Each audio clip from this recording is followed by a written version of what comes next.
Welcome to another episode of the Market Makers in Middle East and Africa podcast. Today I speak to Sandeep Chouhan, Group Chief Business and Technology Officer at Network International. Sandeep, welcome to the podcast. Thank you very much. I hope you are comfortable, Sandeep. Yes, thank you. Sandeep, you had a very successful career across banking and payments. You have been at various C-level positions. Tell us about your story and how you become successful and now Group Chief Business and Transformation Officer at NI. So about I'm a technologist in financial services for the past 30 plus years. And I've been able to shape my career through a technology-led transformation of these various banking and payment companies that I worked with. I'm a very strong believer that a technology-led transformation is really the most sustainable transformations. All other types of transformation, cultural and process transformations, tend to roll back once you take away the focus on it. But technology means you have completely changed the ways of working and brought in the use of automation capabilities and completely redesigned the work environments. And the attractiveness that it creates for businesses through the efficiencies that it creates, the customer experiences that are uplifted, and the convenience that it creates for staff really is very attractive. And I've had the opportunity to work on very large transformations and moved from technology roles into the business to go run various large companies. So getting a seat at the top table meant understanding the business strategies and delivering really impactful solutions, becoming the business. And I've also been very successful at moving the technologists from being a back office role into a front office role, where the technology is the business, technology is the center of the strategic agenda, and where the technologist is no longer just an enabler, but is the competitive advantage. So that's been my journey, and I'm really been grateful and lucky to have had that opportunity. Yeah, and thank you for sharing that, Sandeep. Really a very interesting journey, and the way you put it, that technology-driven transformation is what stays, which is kind of a very good point. Now, I see that you have spent significant time in the region, and I want to bring the discussion to Middle East and Africa. How do you see Middle East and Africa from payments perspective, banking perspective? Where do you see the opportunities, and what are the challenges? So Middle East and Africa, as we know, is an emerging market. And they have been called emerging markets because their infrastructures were not yet fully developed. But the pace at which technology has come in general in the world, and the pace at which these regions, particularly all of emerging markets, have been able to embrace them, meant they have been able to really leapfrog, as they say, over the conventional transformation stages. Both banking and payments have also benefited from that. The lack of infrastructure is no longer been a burden, and we've seen the digital capabilities have really been absorbed and implemented in a much more meaningful way than what you see in some of these Western and mature markets. And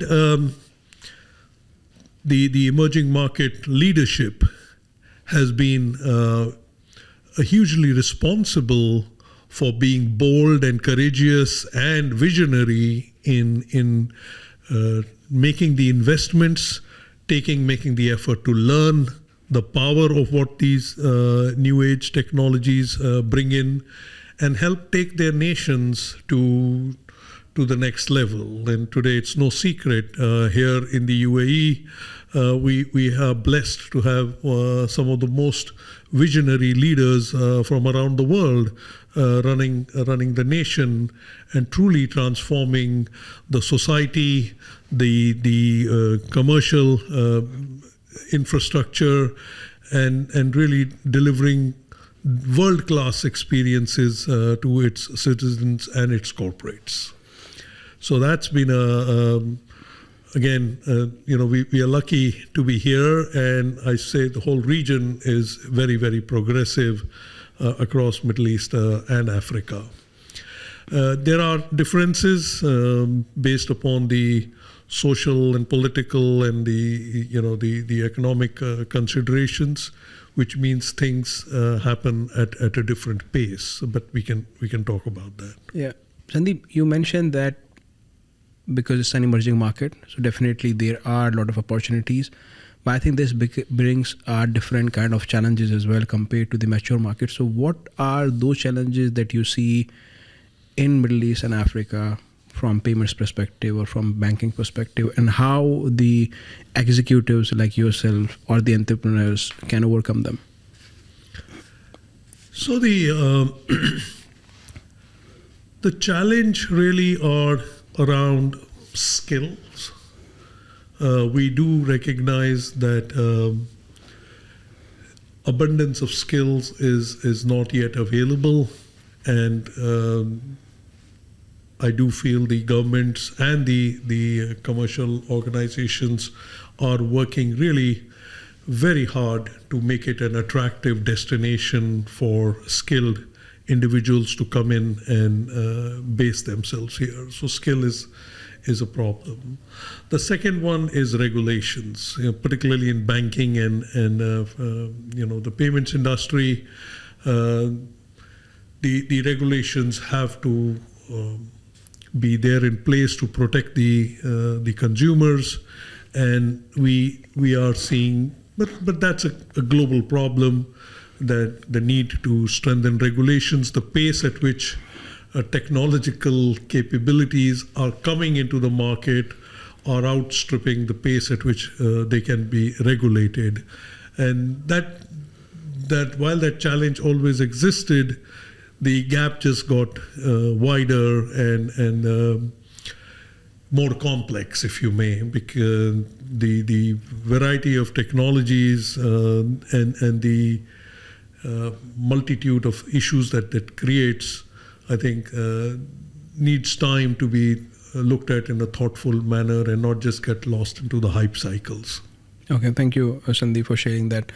Now, coming to payments, my understanding is it's a very competitive market. We have established players, a lot of fintechs coming in, and then big tech. How does NI stand out from the whole ecosystem, and how do you see NI or Network International capturing the next opportunity ahead in the payments? So Network International by far is the market leader on digital payments across Middle East and Africa. It has been in the business of delivering leading payment solutions for 25 years. And it has presence in 50 countries, 8 Middle East and 42 African countries, and serves over 250 banks and fintechs, and now more recently mobile operators. I share all this with you to talk about its size, scale, and complexity of that business. But as you know, the payments industry is also receiving the highest level of investments in the fintech sector, or the paytech sector as it is called now, and thereby the pace at which technology innovation is emerging in this sector is again really the highest, and innovation is at a breakneck speed. Within that, Network International stands out as a leader along various fronts. First is in the entire payments value system. For the full value chain, it has capabilities for every part of that value chain, which means consumers, corporates can get a fairly mature and rich set of products and services from them. Secondly, they are committed to delivering a very sophisticated and superior customer experience, which in a payments world is there are many millions of moment of truth conversations where services have to be flawlessly delivered instantly, and we are very proud of the availability of the services that we deliver. Third is, given its market reach across these 50 markets, which means we have a very deep understanding of the regulatory landscape in all of these markets, and our solutions are really developed with the richness to address markets of all sizes in all varying stages of evolution. And as I said, the emerging markets, the pace of technological innovation is so fast that we are also bringing in these regulatory capabilities. And finally, I would say it's agenda around and commitment to innovation. So very strong ecosystem of payment fintechs are being attracted. We are constantly evolving our technical capabilities that allow us to bolt on these capabilities from the innovative providers. So if you put all these things together, I think Network International really is the magnet of both payments growth as well as payments innovation. So I think it's got a very strong place in transforming the payments landscape across the region. Yeah, I mean, it's quite massive the way you describe the customer experience, scale, and the technology and innovation. So a follow-up question on this, Sandeep. What are some of the recent technological or innovative solution that NI, Network International, has launched in the region? Some of them, if you can talk. Yeah, most certainly. I think there are visible elements, and then there are the invisible elements. The most visible element is the commitment to open banking. So we have really driven a very rich set of API-based offerings, which have allowed us and our customers, really, the banks and fintechs, to integrate and offer payment services to their consumers and corporates much more rapidly than what they could do earlier, right? So that breadth of offerings means they can innovate, they can try out new things. So that's on the visible side. We've also brought on some very sophisticated capabilities around fraud monitoring and dealing with compliance and related issues. We've also created a lot of self-service portals which allow consumers to configure our platforms. So the modularity of the platforms, which allows ease with which they can introduce products, they need to keep trying out different combinations for their consumers.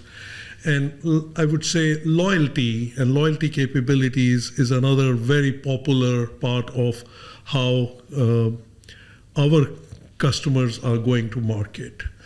We have been very extensively investing in our what is called as the payment acquiring technology. So we've built a very strong intellectual property of our own called Ingenious, which gives a market-leading offering on the acquiring platforms.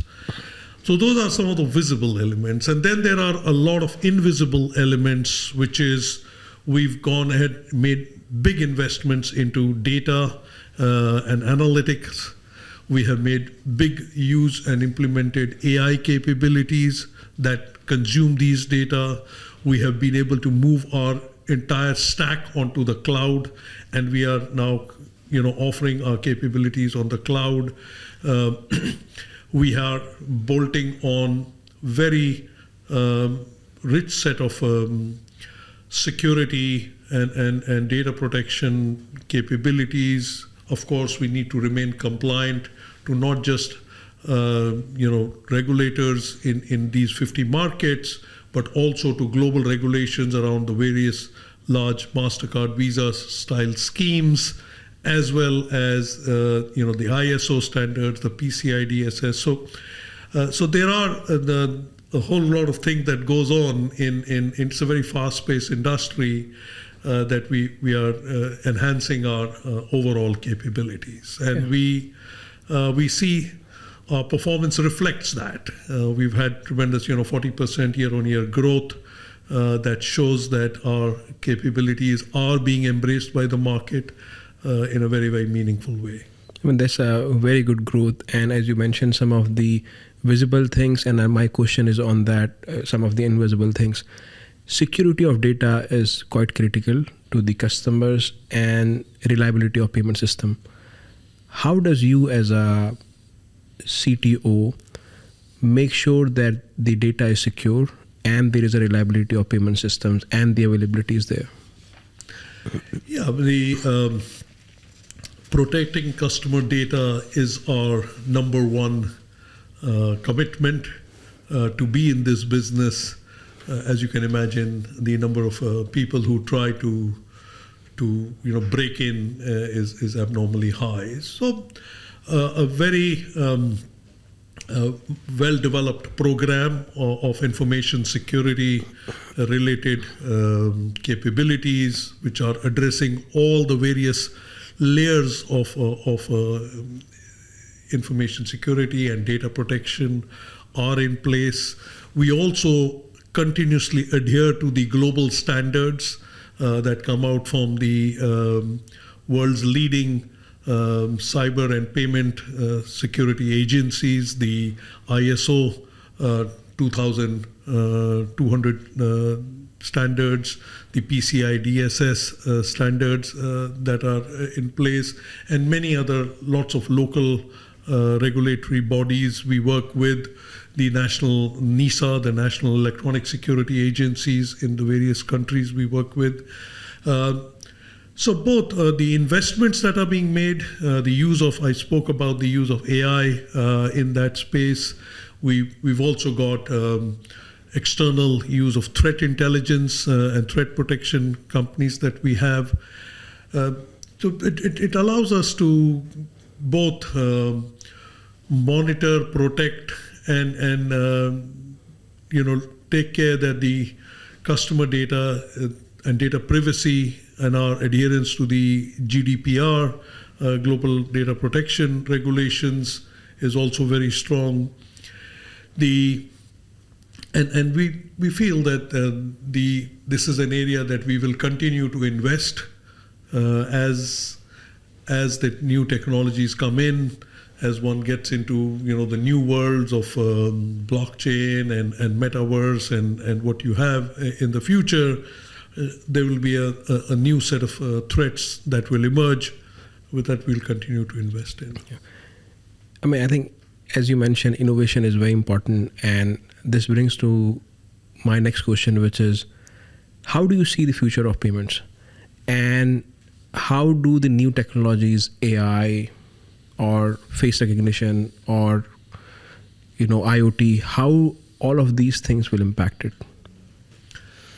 So we at Network International have developed a framework on our digital agenda.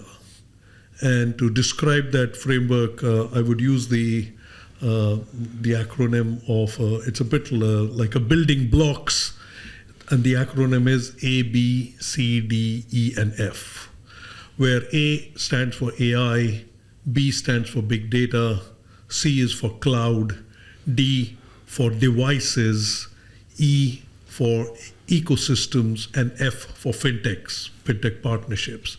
So we are investing in building capabilities along all these 6 blocks that comes together with the richness of data that eats off and is delivered through sophisticated AI capabilities and available on the cloud to be consumed at a very high compute levels. Our architecture allows for our corporates, customers to participate in ecosystems. Our architecture allows for fintechs to integrate with us in a meaningful way. Our architecture allows for payments to be available on every device that is out there. Like you rightly said, IoT is just one more part of it. So there is a framework, and we continuously looking to expand and grow that. Part of your question was, where is the future? I would say in the payments industry particularly, we have always, for a very long time, we have used a messaging-based architecture, where a message is the underlying basis with which information is transmitted from one machine to the other with the appropriate controls. That architecture is now fundamentally changing to moving towards a tokenized architecture that builds on the railroads of blockchain.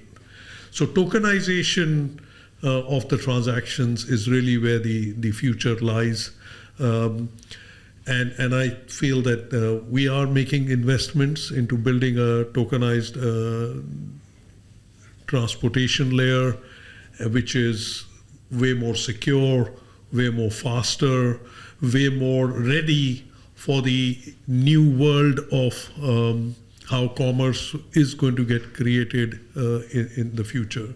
So we've begun making those investments, and we think we are a market leader, and we'll continue to remain a market leader at the back of some of these market leading investments. Cool, that's quite promising, Sandeep.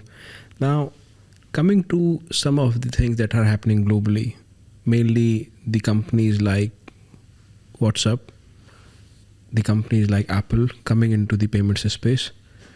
Do you see that as a competition, or do you see that will open more opportunities and collaboration can be the key? So Network's core model is to be an outsourced service provider of payment services. So we do that the best. That's where our investment goes in. That's where our payments expertise is. And we are bringing in not just technology, as I said to you, we are also keeping a very sharp eye out on regulations and the threats and the risks that are there in the payments industry. We are also building very strong links with local payment schemes in each of the markets, the fast payment platforms that almost every country is bringing in. So when you talk about the likes of WhatsApp and the others, they are the consumption channels. So our platform is built and allows the payment capabilities to be consumed across various channels. Somebody's using a UPI is a consumption format. IPI is another consumption format, and so on and so forth. And as I said earlier, tokenization might emerge as another one. So we feel very comfortable that our job is to enable our large banks and fintechs and mobile operators to deliver to their consumers a payment capability, whereas we would like to focus on our capabilities of the product, of the efficiency, the speed, the frictionless experiences that need to be given to them. Thank you, Sandeep. Quite interesting. Now, coming to your banking experience, you have a very rich banking experience. You were a group COO at Mashreq, BOD at Mashreq board member, same with commercial bank board member and a group COO. You were also a vice chairman at Adib Capital and a group CEO at Abu Dhabi Islamic Bank. How do you see the future of banking? And again, it's a lot of disruption happening in that space as well. So where do you see the future of banking going in coming 5 years or 10 years? All banks are in the midst of a very aggressive digital transformation program. And banks are offering a very wide spectrum of products, from asset products, loans, to payments is just one product in there. So while they are on a very expansive digital transformation, the payments piece happens to be the most visible part of their transformation agenda. And we at Network International are a partner to these banks that help accelerate that part of their digital transformation. So our stack, our offering, our capability, our open architecture allows them to accelerate the payments piece. So the banks will continue to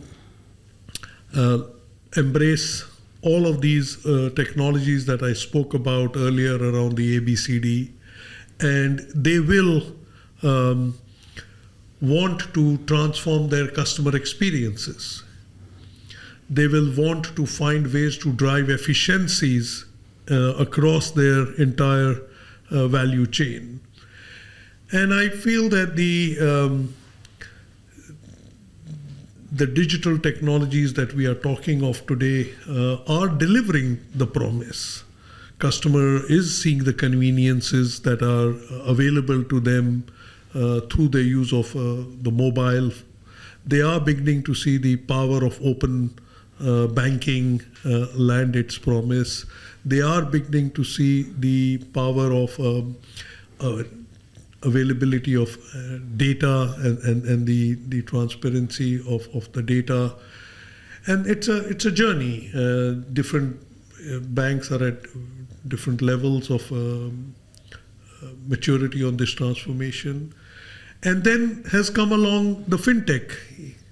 The fintechs are helping accelerate that. The debate around compete versus collaborate is over, right? Collaboration has won the day, and the collaboration, there's hundreds of examples globally of fintech and banks collaborating to really bring meaningful experiences and products and capabilities to their customers. So I feel that's where the journey is. They have their challenges are different with the breadth of regulations that they need to deal with is more complex. We are dealing with only just the payments piece of it. And I feel that a meaningful work is going on in the banking space, aided and supported by the regulator, really, to try, and the regulators have opened up to the use of cloud. The regulators have, bringing out standards around open banking. So I'm very, very optimistic about the future of banking and payments in the world that we live. Thank you, Sandeep. Digital transformation and use of technology, I think you mentioned it a few times. Customer experience is very important, and use of AI and cloud. What are the other things that banks can do? And you have been very well known for driving operational efficiencies, driving business transformation, cost optimization.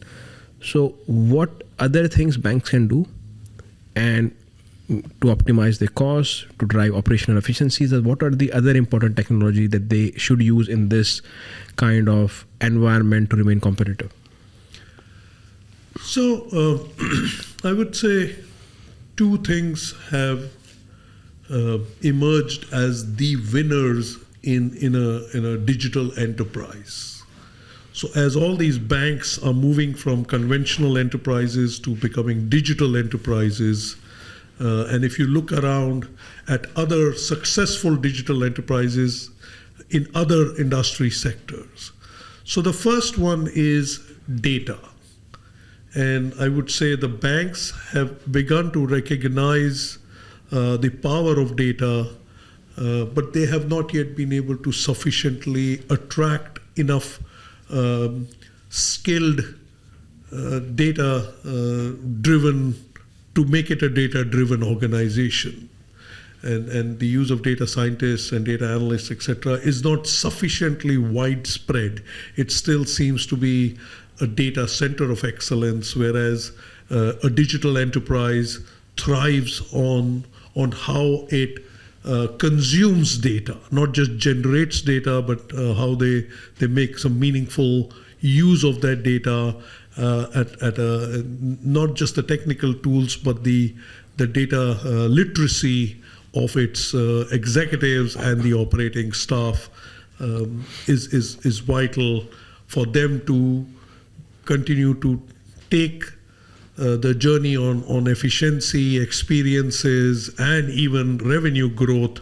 There's a multiplier available if they can monetize the data, as it is popularly called. And the second piece is very linked to that is the use of AI and developing in-house talent that understands the AI techniques and tools that are available. The tools really have become very, very simple. They are not terribly sophisticated to learn.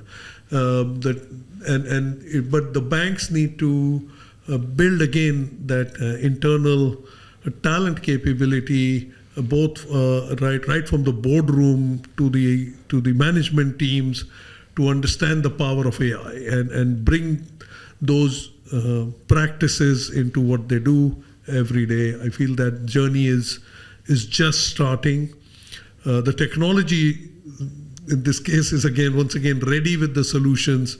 It is the use. We are seeing the use cases emerge in beating financial crime, combating terrorism financing, and fraud and risk management areas, but we are not seeing it sufficiently in the areas of customer experience, in the areas of revenue generation. That's still a lot of way to go in that front. Yeah, I think I agree with you on this, mainly generating revenue, monetizing the data. For example, I see a lot of e-commerce companies, they are kind of taking a part of and doing a role of the banks where they see the health of the revenue of the companies, what they are selling to them, how much revenue they are generating, and then proactively providing loans to them. So I think it's a very good case which the e-commerce companies are able to monetize with data. You're right. The disruption or the disruptors, if you may, coming into financial services, really the disruption is coming through that.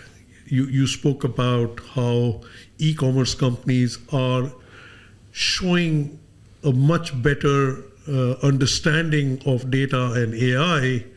But yeah, that's what a digital enterprise is. And that's why I'm saying conventional enterprise and a digital enterprise, where how a digital enterprise, the kind of skills it brings in, the kind of thinking it puts in at the boardroom level and the management team level around these topics is fundamental to reshaping its business models and becoming a much more data-driven, AI-driven institutions. So the future is bright. Right. Sandeep, you mentioned about open banking, and I think it's a big buzzword and a lot of things happening on open banking. How do you see bank adapt, one, to regulation, and on the other side, the demands from customer side to have more transparency? So open banking regulations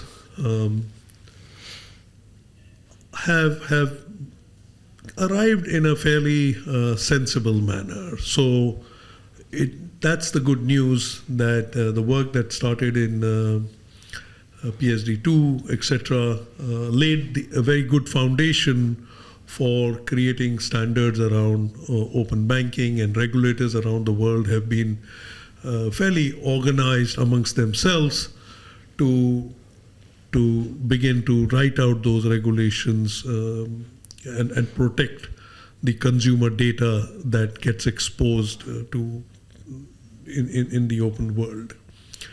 So I wouldn't worry much about the regulations right now. There's enough regulation and standards in place for consuming it. Now coming to the consumption and the impact it is likely to make.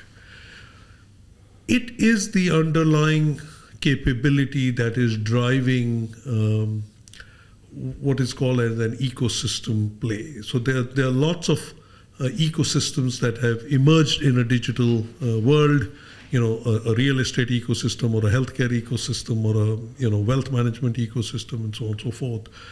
And these standards and open banking is what is allowing banks to very rapidly connect into those ecosystems. So the consumers so it's a marketplace. Our ecosystem really is a marketplace where buyers and sellers are performing the commerce, and the underlying railroad is facilitated by the open banking standards. I feel that the banks have responded also in a fairly rapid way, and these open banking is still relatively new. There is there's no need of a killer use case. There are thousands of use cases that exist, and the banks are based upon what their customer segments are, and the maturity of the segments that they play with is getting utilized for sure. We deal with over about 100 odd fintechs and mobile network operators. At Network International, we see a very huge demand for continuously bringing in and evolving the open banking and APIs to facilitate this. It has been a very successful model, I feel, overall. Perfect. Sandeep, before the podcast, we were having a discussion and sustainability came in. So I thought to ask you another question on sustainability, and I feel you are kind of passionate about it. Is sustainability becoming important for the payments and banking industry? And how the banking or payment companies drive sustainability or be more sustainable? Yes, sustainability has thankfully found its place, the center of plate, if I may, and the world is recognizing the importance of putting the spotlight on that. The role the banks are playing is pivotal to encourage the enterprises and entrepreneurs to come forward with sustainable business solutions, options, products, and the banks and governments are looking for ways to accelerate that growth or that agenda, the sustainability agenda that is so badly needed, around climate and many other things. And we are seeing that, the most visible part of the sustainability agenda to a consumer is the growth we are seeing in electric vehicles. In almost every market, there's been a very encouraging use of on just electric vehicles as one example, on net carbon emissions, zero carbon emissions, etc. There are many programs that are going on. Now, in the payment space, it is, again, very similar.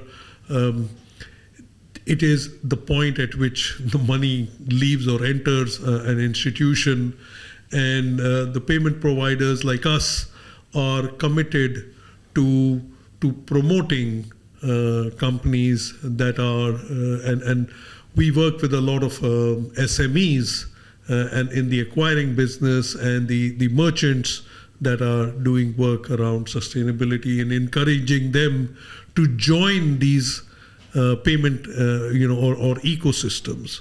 So the payments industry, if you may, has a responsibility and is responding in a very thoughtful manner on encouraging these people to come into mainstream and are offering appropriate subsidies, if you may, for these sustainability committed companies to thrive and hopefully make a difference to the world we live in. Yeah, I hope we'll be having the same kind of sustainable discussion in most of the industries. And I feel that yes, it's the time where sustainability is taking center stage, is being discussed at the board level. So it's good to know that it's the same in banking and payments. My last question, Sandeep.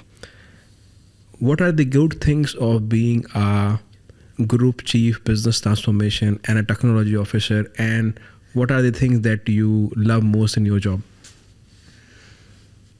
So truly the attractiveness in my role is the opportunity to transform and take Network International to be a new age company that is leading really the payments agenda in what is a digital economy in a digital world, and the opportunity to be the market leader in defining not just those solutions but those experiences, and in shaping how banks and fintechs think about payments can be consumed. So we work with the fintechs and big techs in a very meaningful way, and especially given how large our footprint is and is unique. There is not anywhere any institution that comes remotely close to our footprint in these markets. These are high growth markets and are looking to emerge as role models for the rest of the world on transformation. So that's what I really love about my job, my company, that we are touching the lives of many enterprises and consumers every day. Thank you again, Sandeep. It's a pleasure to have you, and thank you for coming and sharing your story and sharing your thoughts. Thank you again. Thank you. It's been a pleasure speaking to you. Thank you, Sandeep. Thank you for having me.